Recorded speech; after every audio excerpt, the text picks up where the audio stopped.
नमस्कार मेरे प्यारे दोस्तों, कैसे हैं आप सभी। उम्मीद करती हूँ आप सभी अच्छे होंगे। तो दोस्तों, आज फिर मैं एक नई कहानी लेकर आई हूँ जिसका टाइटल है माया। दोस्तों, मैं इस कहानी का आज आपको पार्ट 1 सुनाऊंगी और इस कहानी को सुनने के लिए मेरे चैनल को लाइक करना और ज़्यादा से ज़्यादा शेयर करना ना भूलें और सब्सक्राइब जरूर करें। प्यारे दोस्तों, तो शुरू करते हैं माया का पार्ट 1। रात का भय वाला सन्नाटा चारों ओर व्याप्त था। चांद बादलों के साथ लुका छिपी खेल रहा था। सन्नाटे को उन डरावनी आवाज़ों ने भंग किया जो बिखरे बालों वाली उस लड़की के मुंह से निकल रही थी। इस समय वह एक जंगल के बीचों बीच मौजूद खंडहर नुमा इमारत के सामने खड़ी थी। चेहरे पर शैतानियत नाच रही थी और उसके इरादे कुछ नेक नहीं लग रहे थे। डरावनी आवाज़ें निकालती हुई वह खस्ता हाल इमारत में घुसती चली गई। अंदर कुछ प्रकाश सा दिखाई दे रहा था और 2-3 आदमी बैठे दारू और मांस पर हाथ साफ कर रहे थे। उनमें से एक की नज़र जब दरवाजे पर मौजूद एक काली परछाई पर पड़ी तो बोल उठा, वह कौन है बे वहाँ? दूसरा बोला, कहीं कल्लू तो कुत्ते की तरह सूंघता हुआ नहीं आ पहुँचा यहाँ तक। उसकी इस बात पर सभी हंसने लगे, मगर यह हंसी उनकी आखिरी हंसी साबित हुई, क्योंकि उस चुड़ैलनुमा औरत के नुकीले नाखून उनमें से एक के पेट में घुस गए। हलक पाड़कर चीखा वह और उसके जिस्म से खून का फवारा फूट पड़ा। यह होलनाक नज़ारा देखकर वहाँ मौजूद दूसरे लोगों की घिघी बंद गई। उनमें से एक तो चीखता हुआ बाहर की तरफ भागा, मगर दूसरे की किस्मत शायद इतनी अच्छी नहीं थी। एक को निपटाकर वह चुड़ैल बचे हुए उस दूसरे आदमी पर झपटी। उस मौत की बला से बचने के लिए उसने आखिरी कोशिश के रूप में हमले का विकल्प चुना। उसने जल्दी से वहां रखी बोतल को जमीन पर मारकर फोड़ लिया और जैसे ही चुड़ैल उस पर झपटी, खच की आवाज़ हुई और टूटी बोतल का पैना कांच उसके पेट में घुसता चला गया। नहीं कि जोरदार चीख के साथ माया अपने बिस्तर पर बैठी थी। उसका शरीर पसीने से तरबतर था। सांसें बहुत तेज चल रही थीं, जैसे वह कहीं दूर से दौड़कर आई हो। उसने जल्दी से लाइट जलाई और इधर उधर का निरीक्षण सा करने के बाद उसे यकीन हुआ कि वह घर पर ही है। और कुछ देर पहले जो घटा था वह एक सपना था, बहुत डरावना सपना, ऐसा भयानक सपना जिसमें वह खुद को एक चुड़ैल के रूप में देख रही थी। सुबह उसने अपने माता पिता से जब अपने सपने का जिक्र किया तो वह चिंतित हो उठे, क्योंकि वह पहली बार नहीं हुआ था, बल्कि पिछले 1 महीने में कई बार माया को इस प्रकार के डरावने सपने आ रहे थे। शुरू में तो माया ने इनको साधारण सपने ही समझा, लेकिन बार बार ऐसे भयानक सपने आना कहीं किसी की अनहोनी का संकेत तो नहीं, या फिर इन सपनों के जरिए कोई आत्मा उनको कुछ बताना चाहती है। यह सब सोचते हुए उसने इन सपनों का जिक्र अपनी माँ से किया। उसके बाद माँ बेटी एक मनोचिकित्सक के पास गई, जिनका नाम शहर के जाने माने मनोचिकित्सकों में शुमार किया जाता था। उनका नाम था डॉक्टर मनोहर गुप्ता। उन्होंने कुछ दवाई और कुछ महत्वपूर्ण सलाह दी, मगर डॉक्टर से मिलने के 1 सप्ताह बाद ही आज फिर माया को एक भयानक सपना आ चुका था। अब माया के पापा को उनके एक मित्र ने सलाह दी कि वे किसी पैरानॉर्मल विशेषज्ञ से इस विषय में सलाह मशवरा करें तो बेहतर रहेगा।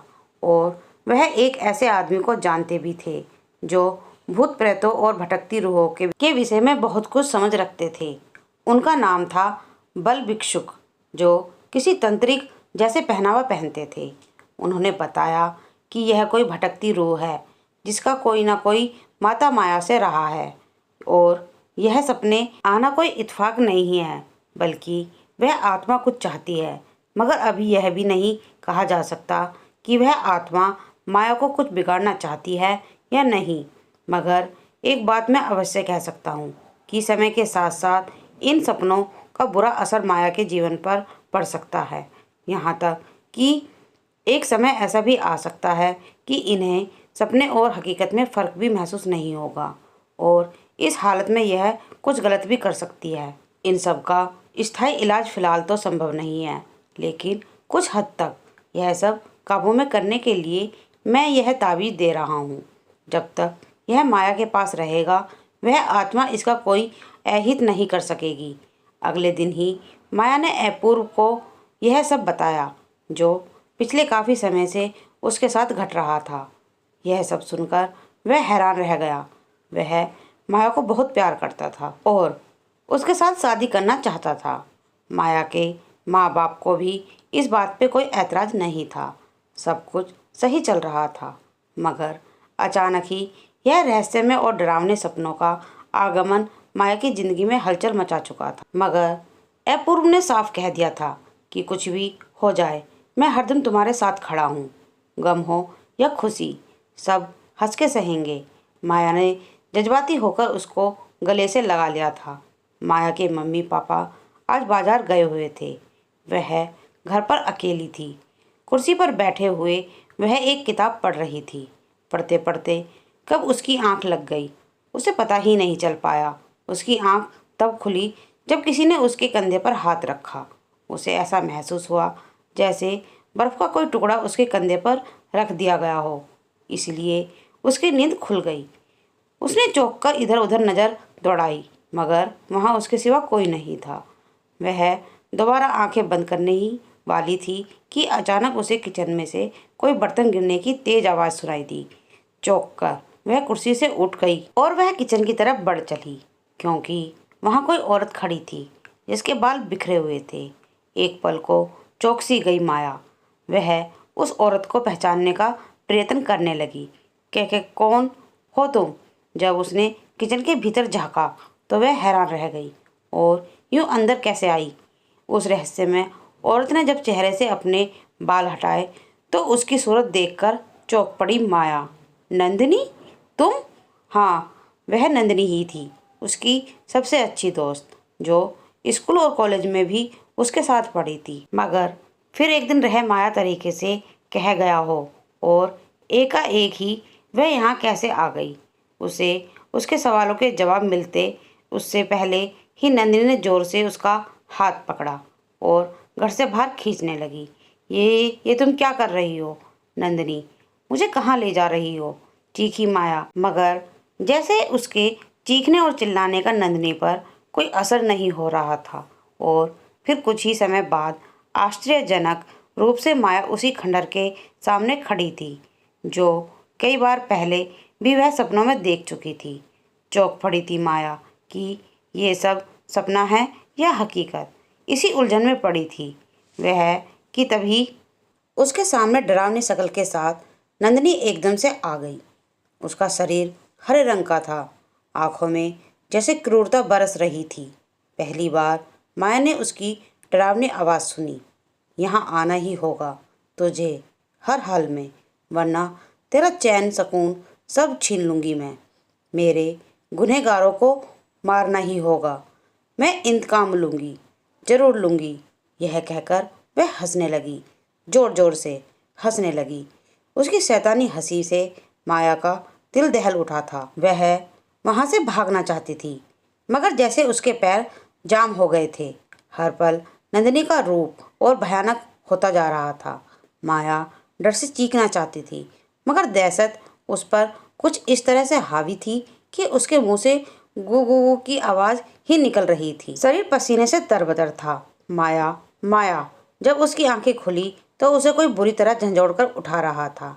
माया जब कुछ समझाने के लायक हुई तो उसे सामने ही अपनी माँ दिखाई दी, जो उसे नींद से जगा रही थी।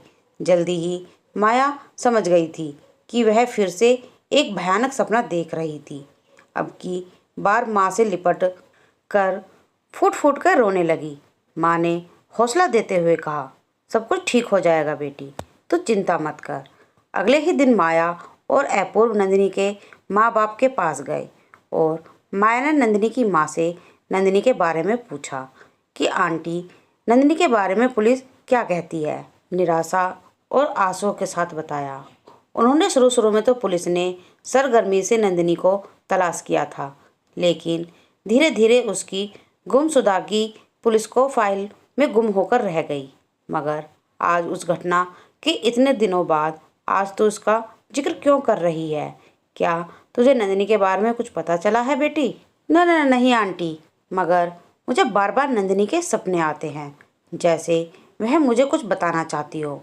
जब माया ने उनको सब कुछ बताया तो उनके मुंह से आ निकल गई। लगता है मेरी बच्ची अब इस दुनिया में नहीं रही, मगर एक बार उसका चेहरा ही दिख जाए बस, जिंदा या मुर्दा, यह कहकर वह रोने लगी। उनके पति ने उनको संभाला। अपूर्व और माया ने वहाँ से विदा ली। अब उनका अगला ठिकाना था पुलिस स्टेशन। वहाँ जाकर उन्होंने नंदिनी के विषय में पूछताछ की, मगर इंस्पेक्टर रोशन तनेजा ने स्पष्ट कह दिया, देखो भाई, इस तरह के हजारों केस हर साल फाइलों में दर्ज होते हैं और उनमें से आधे कभी हल नहीं हो पाते। कारण पता है क्या होता है?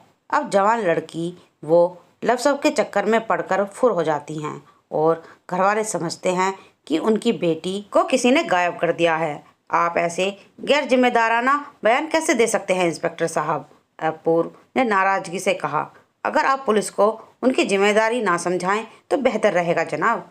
अब माया को वहाँ एक पल भी रुकना गवारा नहीं था। वह अपूर्व को लेकर वहाँ से निकल पड़ी। अब जो कुछ भी करना है हमें खुद ही करना है, यह सोचकर उसने मन में कुछ ठान लिया और अपूर्व को कहा, क्या हम मेरे सपने में दिखाई देने वाले उस खंडहर का पता नहीं लगा सकते? मैं समझती हूँ कि अगर हम उस जगह को खोज लें तो बहुत कुछ पता चल सकता है, क्योंकि मुझे लग रहा है कि नंदिनी और उस खंडहर का कुछ गहरा संबंध है। आपस में इस प्रकार की बातें करते हुए जब वे दोनों कार में सवार होकर चल पड़े, उस घटना से कुछ देर बाद पुलिस स्टेशन से हवलदार भानु ने किसी को फ़ोन मिलाकर कहा, एक लड़का और लड़की आज नंदिनी के बारे में बड़ी पूछताछ कर रहे थे। मैंने सोचा आपको बता देना चाहिए। तूने बड़ा अच्छा किया भानु। दूसरी तरफ से भारी आवाज़ में उभरी, ये साला गड़े मुर्दे उखाड़ने वाले ये कौन पैदा हो गए? अब कुछ करना ही पड़ेगा। अब इनका तो उधर अपूर्व के घर पर मौजूद माया ने अपूर्व से कहा, इसके सिवा हमारे पास और कोई चारा नहीं रहा अपूर्व, हमें उस खंडहर को खोजना ही पड़ेगा।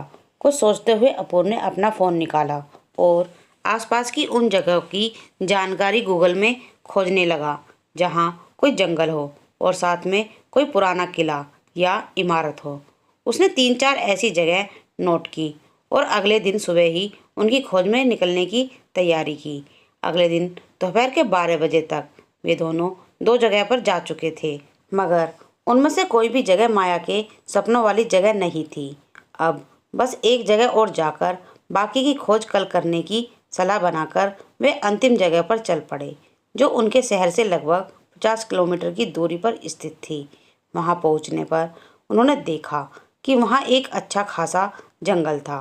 थोड़ा और भीतर जाने पर माया को लगा कि यह जगह कुछ कुछ जानी पहचानी सी लग रही है। लगभग आधा घंटा इधर उधर घूमने के बाद वे दोनों एक खंडहरनुमा इमारत के सामने खड़े थे। हैरत से देखते हुए बोल पड़ी माया, यही है वह स्थान जो मुझे बार बार सपनों में दिखाई देता है। तो फिर अंदर चलें क्या? अपूर्व ने कहा। उसकी इस बात का माया ने कोई जवाब नहीं दिया, क्योंकि उसे कुछ डर भी लग रहा था कि पता नहीं अंदर जाने पर क्या होगा। मगर अब इतना खोजने के बाद जब वह स्थान मिला है तब वे वापस यूं ही भी नहीं लौट सकते थे। वे दोनों अंदर बढ़ चले। अंदर बहुत से खस्ता हाल कमरे थे जो मकड़ियों के जाले और धूल से अटे पड़े थे। दिन के उजाले में भी यह जगह रात होने का आभास देती थी। एक जगह अंधेरा इतना ज़्यादा था कि अपूर्व ने अपना फ़ोन निकाला और उसकी टॉर्च से उजाला किया, मगर जब उसने उजाला किया तो वह हैरान रह गया, क्योंकि वहाँ पर माया नहीं थी। हैरान परेशान होकर वह उसे ढूंढने लगा। हर पल उसके दिल में बुरे ख्याल आ जा रहे थे। अब वह चीख चीख कर उसे पुकारने लगा, माया माया, मगर कोई फ़ायदा नहीं हुआ। आखिर वह कहाँ चली गई? अभी वह यह सब सोच ही रहा था कि उसके सिर पर पीछे से एक बार हुआ। बार इतना ज़बरदस्त था कि अपूर्व की आंखों के आगे अंधेरा छा गया और वह बेहोश होकर गिर पड़ा। तो दोस्तों, मेरा इस कहानी का पार्ट 1 यहीं समाप्त होता है। आपको ये कहानी कैसी लग रही है कमेंट में ज़रूर लिखकर बताएं, और अगर आपके पास कोई अच्छी कहानी है तो मुझे ज़रूर सेंड करें। धन्यवाद।